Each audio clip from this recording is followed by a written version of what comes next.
Hi hello నమస్తే. నేను మీ కౌండిన్య.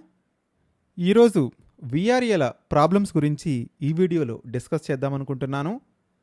ఒక గ్రామంలో ప్రభుత్వానికి మొదటి ముఖం ఎవరు? ప్రజలకు ఏ సమస్య వచ్చినా ముందుగా ఎవరిని ఆశ్రయిస్తారు?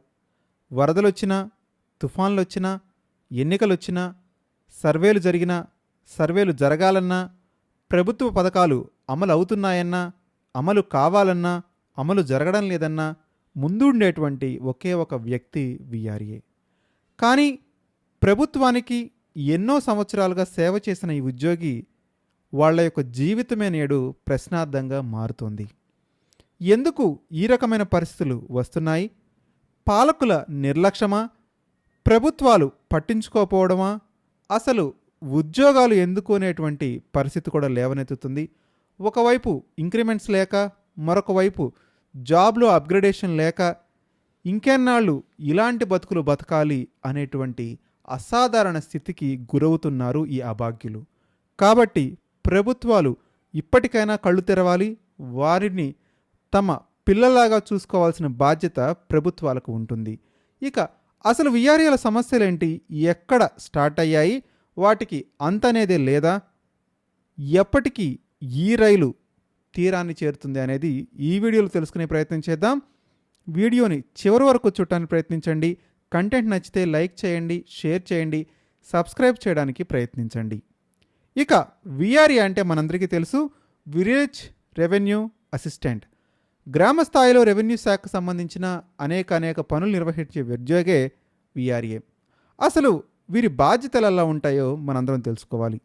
ముఖ్యంగా వీళ్ళు భూముల సమాచారాన్ని సేకరిస్తారు, పంటల వివరాలు సేకరిస్తారు, ప్రభుత్వ సర్వేలకు సహాయాన్ని అందిస్తుంటారు, ఎన్నికల విధుల్లో విరివిగా పాల్గొంటుంటారు.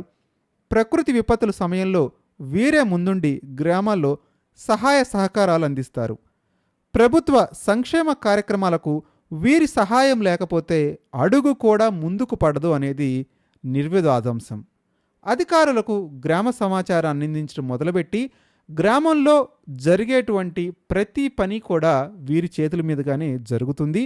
నిజం చెప్పాలంటే వీరే గ్రామ సేవకులుగా కూడా తమ కార్యాన్ని నిర్వర్తిస్తుంటారు.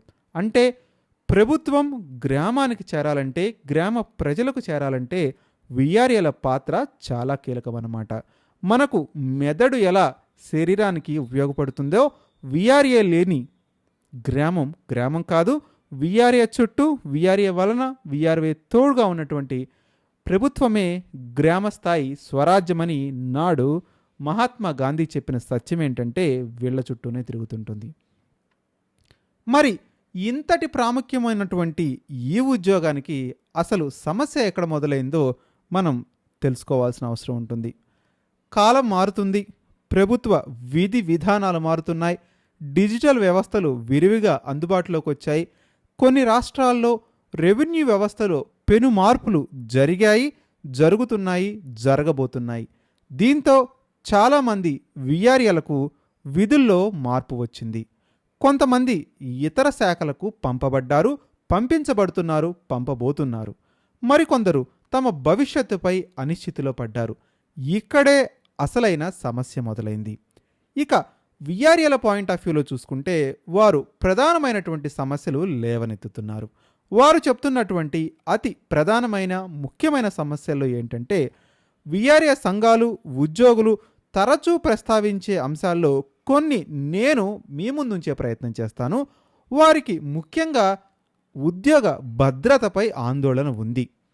పదోన్నతుల అవకాశాలు చాలా అంటే చాలా తక్కువగా ఉన్నాయి. మరొక వైపు జీతభత్యాలపై అసంతృప్తి ఉంది.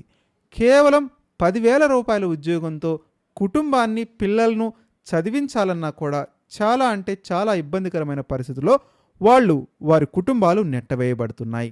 మరొక వైపు వారు చేయాల్సినటువంటి విధులపై స్పష్టత లేకపోవడం, ఎలాంటి యాక్టివిటీస్కి వాళ్ళను ఉపయోగించుకుంటారో అనేది విధి విధానాలు స్పష్టంగా లేకపోవడం, శాఖల మధ్య బదిలీలతో ఇబ్బందులు, ఒక శాఖ నుంచి మరొక శాఖకు బదిలీ చేయడం ద్వారా వాళ్ళలో యాక్చువల్ యాక్టివిటీస్కి సంబంధించినటువంటి ఎన్నో ఇబ్బందులు ఎదురవుతున్నాయి.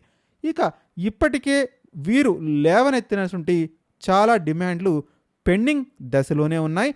అవి ఎప్పుడు మోక్షం అవుతాయో ఇప్పటికి కూడా అర్థం కానటువంటి పరిస్థితి. ఇలాంటి సందర్భంలో సహజంగానే వారి వారి కుటుంబాలపై, కుటుంబాల పిల్లలపై భవిష్యత్తు ఆందోళనలో ఉంది. ఈ అంశాలు రాష్ట్రాన్ని బట్టి, కాలాన్ని బట్టి మారుతూ ఉన్నాయి. బట్ ప్రశ్న మాత్రం అలాగే ఉంటుంది, సమాధానం మాత్రం దొరకడం లేదు. విఆర్ఏల వాదన ఇలా ఉంటే, మరోవైపు ప్రభుత్వాల బాధ్యత, వాదన మరొకలాగుంది. అసలు ప్రభుత్వాలు ఏమంటున్నాయో కూడా మనం ఇక్కడ తెలుసుకోవాల్సిన అవసరం ఉంది. పరిపాలనను ఆధునీకరిస్తున్నాం అంటే కంప్లీట్గా డిజిటలైజేషన్ చేస్తున్నాం కాబట్టి ప్రజలు, ఉద్యోగులు సహకరించాలి అన్నది వారి వాదన.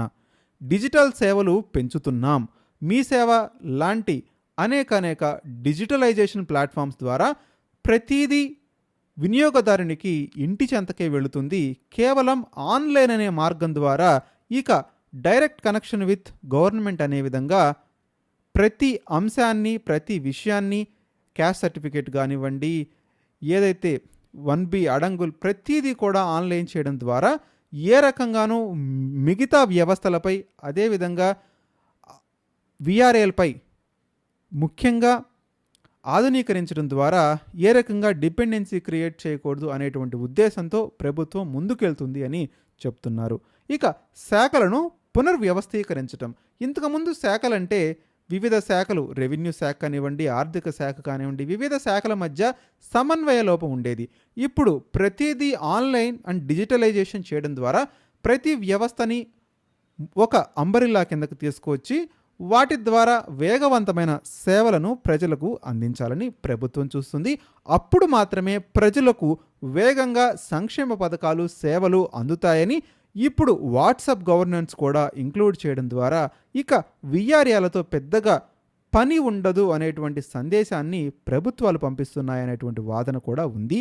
ఇవే లక్ష్యాలతో ప్రభుత్వాలు మార్పులు, చేర్పులు చేపడుతున్నామని వాళ్ళు చెప్పుకొస్తున్నారు. కానీ విఆర్ఏలకు సంబంధించి కొన్ని ప్రశ్నలు ఇప్పటికీ అలాగే ఉన్నాయి. మేము ఎన్నో సంవత్సరాలుగా పనిచేశాం, ప్రభుత్వానికి అవసరమైనటువంటి ప్రతి సమయంలో ముందుండాం. ఒక ప్రకృతి విపత్తులో కానివ్వండి, ఒక ఎన్నికల సందర్భంలో కానివ్వండి, ఒక నీటి సదుపాయాల విషయంలో కానివ్వండి, మేము గ్రామ స్థాయిలో ప్రభుత్వం ముఖాలుగా ఉన్నాం. అలాంటి మాకు మా భవిష్యత్ ఏంటి, మా పిల్లల భవిష్యత్ ఏంటి, మా కుటుంబాల భవిష్యత్ ఏమిటి అనేటువంటి ఈ ప్రశ్నలు వారు లేవనెత్తుతున్నారు. కానీ సమాధానం కోసం సమాధానం రావాలని ప్రభుత్వం వైపు దీన చూపులు చూస్తున్నారు. కానీ ప్రభుత్వాలు పట్టించుకోవటం లేదు, ప్రభుత్వాలు దిగిరావటం లేదు. కానీ వారి డిమాండ్లు మాత్రం ఇప్పటికీ ప్రతిరోజు ప్రభుత్వానికి వివరించే పనిలోనే ఉన్నారు. ఇక ఈ దుస్థితి మీద ప్రజలు కూడా చాలా నిశ్చేష్లై చూస్తున్నారు. గ్రామాల్లో చాలామంది ప్రజలు చెప్తున్న విషయం ఏంటంటే, విఆర్ఏలు స్థానిక పరిస్థితులపై మంచి అవగాహన కలిగి ఉంటారు. వారికి గ్రామాల యొక్క భౌతిక, అదేవిధంగా సాంస్కృతిక పరిస్థితులపై అవగాహన ఉంటుంది. ప్రతి గ్రామం కూడా ఒక unique responsibility, identity and geographical locations యొక్క ఐడెంటిటీతో పనిచేస్తూ ఉంటుంది. కాబట్టి విఆర్ఏల వల్ల ఇవన్నీ సాధ్యపడతాయి. ఒకవైపు ప్రభుత్వం, మరొక వైపు గ్రామ ప్రజల మధ్య వారధిగా వీరు పనిచేస్తుంటారు. వీరు మాకు తెలిసిన వ్యక్తులు, దగ్గర వ్యక్తులు, మాతోనే ఉంటారు. మేము వారు ఒకేలాగా పనిచేస్తాం. కాబట్టి వీరి అనుభవాన్ని సద్వినియోగం చేసుకొని మాకు సేవలను మరింత సౌకర్యంగా కలగజేసేలా ప్రభుత్వాలు ఒక పాత్వేని క్రియేట్ చేయాలి అనే విధంగా ప్రజలందరూ కూడా నేడు అభిప్రాయపడుతున్నారు. అవును, ఈ అంశం ఇప్పుడు కేవలం ఒక ఉద్యోగ వర్గానికి సంబంధించింది మాత్రమే కాదు. గ్రామ పరిపాలన ఎలా ఉండాలి, అసలు ఉద్యోగులకు భద్రత ఎలా కల్పించాలి, ప్రజలకు మెరుగైన సేవలు ఎలా అందాలి అనే చర్చ ఇప్పుడు ప్రజల్లో విస్తృతంగా జరుగుతుంది. ఈ విషయంపై విఆర్ఏల స్పందన ఒక రకంగా ఉంది, విఆర్ఏలకు ప్రభుత్వం చెప్పేటువంటి స్పందన మరొక రకంగా ఉంది. అసలు ఈ అంశంపై ప్రజల యొక్క స్పందన మరొక రకంగా ఉంది. ప్రజల వైపు, ప్రజల చేత, ప్రజల కొరకు జరుగుతున్న ఈ ప్రజాస్వామిక వ్యవస్థలో తప్పనిసరిగా విఆర్ఏల బాధ్యత వారికి తెలుసు. వారు ఆ రకంగానే ముందుకు వెళుతున్నారు. కాబట్టి ప్రభుత్వాలు కూడా విఆర్ఏలకు సంబంధించినటువంటి బాధలను గ్రహించి వారి కుటుంబాలకు కాంపెన్సేట్ చేయాల్సినటువంటి అవసరం ఉంది. వారికి కూడా సంక్షేమ పథకాలు అందజేయాల్సినటువంటి అవసరం ఉంది. వారికి కూడా జీతభత్యాలు ఎలాగైతే అదర్ గెజెట్ ఆఫీసర్స్ ఇస్తున్నారో అదే రకంగా పెంచాల్సినటువంటి అవసరం ఉంది. వారి కుటుంబాలను ఆదుకోవాల్సిన అవసరం ఉంది. వారికి కూడా చేయూతనివ్వాల్సినటువంటి అవసరమైతే ఉంది. ఇన్ని సమస్యల మధ్య విఆర్ఏలను వారు అప్గ్రేడ్ అవడానికి ప్రోత్సహించాల్సిన అవసరం ఉంది. వారికి నూతన టెక్నాలజీల మీద అప్గ్రేడ్ చేయాల్సినటువంటి అవసరం ఉంది. ఇన్ని బాధ్యతలు ప్రభుత్వం తన మీద పెట్టుకుంది. కాబట్టి ఇప్పటికైనా విఆర్ఏల బాధలను గుర్తించండి. కేవలం ఓట్ల రోజున ఎన్నికల సంస్కరణలో భాగంగా వాళ్ళని వినియోగించుకోవటం కాకుండా ఓట్లు వేసే ఈవీఎం మిషన్ లాగా వాళ్ళని గుర్తుంచుకోకుండా వాళ్ళకు కూడా కుటుంబాలు ఉంటాయి, భవిష్యత్తు ఉంటుంది, పిల్లలు ఉంటుందని ఈ ప్రభుత్వాలు ఇప్పటికైనా గుర్తెరగాలని మా ఛానల్ తరపున మేము విస్పష్టంగా ప్రభుత్వాన్ని సహకరించాలని కోరడం జరుగుతుంది. మీరు కూడా మీ విలువైన అభిప్రాయాన్ని ప్రభుత్వానికి తెలియజేయాల్సిందిగా కోరుతున్నాం. ఈ అంశం, ఈ యొక్క ప్రాబ్లం ఎప్పటికైనా ప్రభుత్వం వద్దకు చేరాలి. ప్రభుత్వాలు ఎప్పటికైనా ఆదుకోవాలి. ఈ ప్రజాస్వామ్య సమాఖ్య వ్యవస్థలో, ఫెడరల్ సిస్టంలో ఎప్పటికైనా ప్రజలే భాగస్వామ్యులు అవుతారు. విఆర్ఏల బాధను, గోసను మనం విందాం, వారికి సహాయం చేద్దాం. కంటెంట్ నచ్చితే కనుక మర్చిపోకుండా లైక్ చేయండి, షేర్ చేయండి, సబ్స్క్రైబ్ చేయడానికి ప్రయత్నించండి. మరిన్ని మంచి వీడియోల కోసం చూస్తూనే ఉండండి. నేను మీ కౌండిన్య. Thank you.